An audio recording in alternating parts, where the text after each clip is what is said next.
16 செல்வம் என்றால் என்ன? மனிதர்கள் இப்படி நினைத்து கொண்டிருக்கிறார்கள். 16 செல்வம் என்றால் 16 பிள்ளைகளை பெற்றெடுத்து விட்டால் 16 செல்வமும் அடைந்து விட்டோம் என்று. இது அல்ல 16 செல்வம்.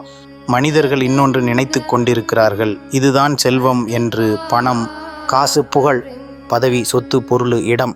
இது அல்ல செல்வம். 16 பிள்ளைகளை யார் பெற்றெடுத்தார்களோ அவர்கள்தான் பாவம் செய்தவர்கள்.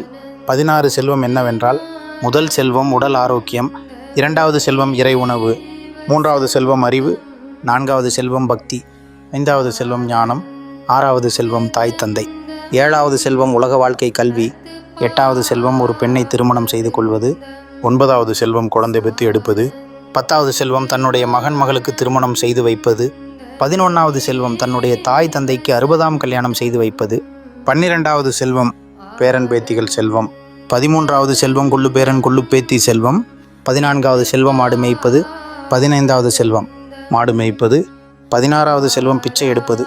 இந்த 16 செல்வங்களும் அடையாமல் முடிக்காமல் இறைவனிடம் சேரவும் முடியாது, இறைவனிடம் கலக்கவும் முடியாது. இதுதான் உண்மை, இதுதான் சத்தியம். இயற்கை நான் பிரபஞ்ச சித்தர், வாசி யோகி, குண்டலினி யோகி, வர்மக்கலை, நோக்கோவர்மம், ஹிப்னோட்டிசிஸ்டம், சரக்கலை, reiki pranic healing, pineal gland activation, mentalist. இயற்கை நான் பிரபஞ்ச சித்தர். வாழ்க வையகம், வாழ்க பிரபஞ்சம், வாழ்க வளமுடன். எல்லாம் புகழும் பிரபஞ்சத்துக்கே. சானந்தமானந்தவனே